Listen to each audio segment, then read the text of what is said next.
High বন্ধুগণ, দেখো আমার ছেলে খেলছে। ওকে দড়ি দিয়ে বাঁধে রেখেছি। খুব দুষ্টুমি করে, খালি রান্না করি ওখানে এরকম হাঁটে হাঁটে চলে আসে। কী রে খেলছে বলো তো? ওটা হলুদের ডিব্বা, ওটা দিয়ে খেলছে।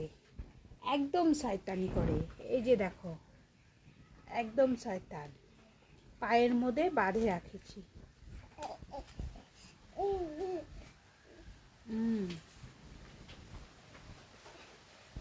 এটা আমাদের রান্নাঘর, এখানে খড়ি রাখে দিয়েছি। হ্যাঁ, এইদিকেও খড়ি রাখছি। এই যে দেখো, এই ভাত হাঁড়ি, তারপরে জল চাপাইছি। এইটা হলো বস্তা।